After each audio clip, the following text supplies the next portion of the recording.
ఇక్కడ మనం సమావేశం కావడానికి ముఖ్యమైన ఉద్దేశం ఏంటంటే మరి బలిజ సంఘం ఎందుకు ఏర్పడాలనేది కూడా ఒక ముఖ్యమైన ప్రశ్న. బలిజ సంఘం ఎన్నో సంఘాలు ఉన్నాయి. బలిజ సంఘం ఎందుకు ఏర్పడాలంటే మనం 1509లో కృష్ణదేవరాయలు జన్మించారు, 1529లో ఆయన చనిపోయినారు. ఈ 20 ఏళ్ళ కాలంలోనే దక్షిణ భారతదేశంలో మొత్తం దక్షిణ భారతదేశం అంతటా కూడా ప్రతి ఊర్లో కూడా ఆయన ఎన్నో చెరువులు కట్టించినాడు, నూతన వ్యవసాయ విధానాన్ని ప్రవేశపెట్టినాడు. అంతేకాకుండా పరిపాలనలో కూడా కొత్త సంస్కరణలు తీసుకొచ్చినాడు ఆయన.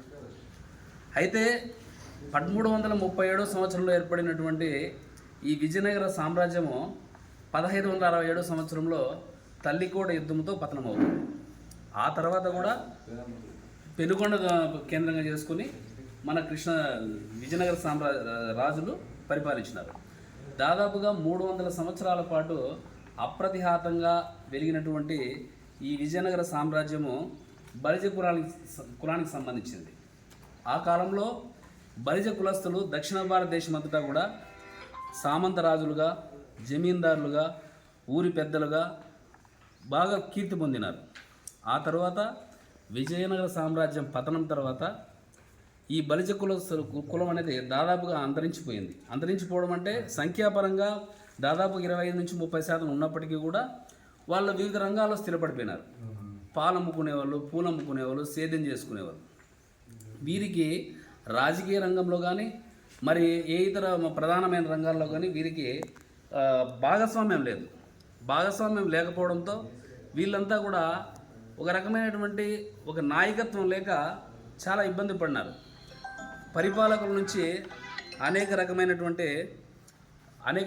ఇబ్బందులు ఎదుర్కొని మిగతా తర్వాత వచ్చినటువంటి రెడ్డి రాజులు కానీ, కాకతీయ రాజులు కానీ, మహమ్మదీయ బహమనీ సుల్తాన్లు కానీ వీళ్ళ నుంచి కూడా అనేక ఇబ్బందులు ఎదుర్కొన్నారు.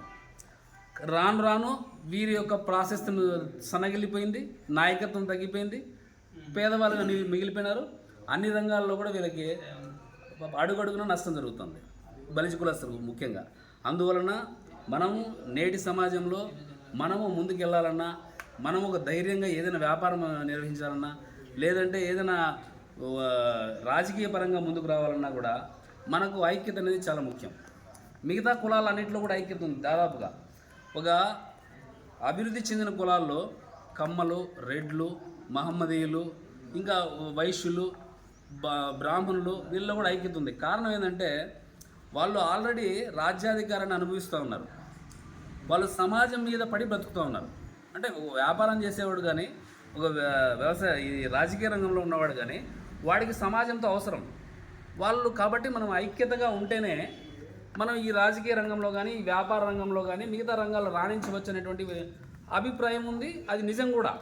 కానీ మన వాళ్ళు ఏమనుకున్నారంటే మనకు నేను పాలు అమ్ముకుంటా, నాకు ఏముంటే ఏం పని, పూలు అమ్ముకుంటా ఇంకొంత ఏం పని, నేను సేద్యం చేసుకుంటా, నాకు ఐక్యతతో ఏం పని అనుకుంటా ఉన్నారు.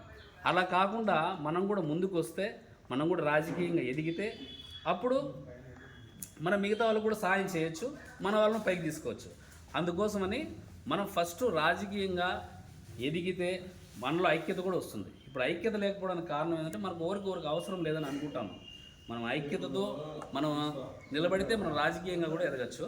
కాబట్టి మనం అందరము కలిసి ఐక్యతగా ఉండి మన సంఘాన్ని, తద్వారా మన బంధుమిత్రులను, మన మొత్తం బలిజ కులస్తులను ముందుకు తీసుకెళ్ళి సమాజంలో 30% ఉన్నటువంటి మనం కూడా ఎదిగితే సమాజం అంతా కూడా ఎదుగుతుంది. ఈ సమాజంలో 30% మంది అనగారిపోయి ఉంటే సమాజం కూడా ఎదగదు. మిగతా కులాల వాళ్ళకు కూడా మనం ఉపయోగపడినట్టే అవుతాం. కాబట్టి నిన్న నల్లజెరువులో చిన్న కేసు జరిగింది.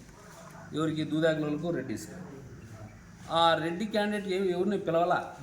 మండలంలో ఉన్నటువంటి 80 గ్రామాల్లో ఉన్నటువంటి రెడ్లంతా ఆడికి వచ్చినారు. 80 గ్రామాల్లో ఉన్న రెడ్లంతా ఆడికి వస్తే పోలీసులు మాత్రం వాళ్ళ మీద ఎంత ప్రెషర్ ఉంటుంది? వాళ్ళకి న్యాయం కొంత జరిగింది, కొంత కాకపోయినా కొంత జరిగింది. వాళ్ళ తప్పు వాళ్ళు అయినప్పటికీ కొంత జరిగింది. అదే మనం కూడా వస్తే వాడి కుటుంబం నుంచి వాడే రావాలి, లేదా మన మేనమామ, అన్నో, తమ్ముడో రావాలి. మన బలం ఎక్కడుంది? మనకు ఎక్కడ న్యాయం జరుగుతుంది? కాబట్టి అసలు కదిరిలో దక్షిణ భారతదేశంలో ప్రతి గ్రామంలోనూ చెరువు కట్టించింది శ్రీకృష్ణదేవరాయలు. అయితే ఆయన విగ్రహాన్ని పెట్టుకోవడానికి కూడా మనము అపసోపాలు పడాల్సిన పరిస్థితి ఎదురైందంటే మనం ఎంత దీనస్థితిలో ఉన్నామో అర్థం చేసుకోవచ్చు. కాబట్టి ఇప్పటికైనా మనం అంతా ఖాళీగానే ఉంటాం, పెద్ద పనులు ఏం లేవు మనకు. ఏదైనా ఆదివారం నెలకోసారో 2 నెలలకోసారో 3 నెలలకోసారో మీటింగ్ పిలిస్తే వచ్చేయండి. నల్లజరుకు అందరూ కామన్ రోజు వస్తారు. బస్ స్టాండ్లోకి వచ్చినా కూడా మనం ఉన్న ప్లేస్కి రావడానికి ఇబ్బంది పడతాం. అట్లా కాకుండా ఇప్పటి నుంచైనా అందరూ ముందుకు వస్తే మన అందరికీ లాభం. అది లాభం అంటే ఏమో మనం డబ్బులు పింఛన్లో లెక్క డబ్బులు ఇవ్వడం కాదు, కానీ మన గుర్తింపు, మన ఐక్యతకు ఇది నిదర్శనం.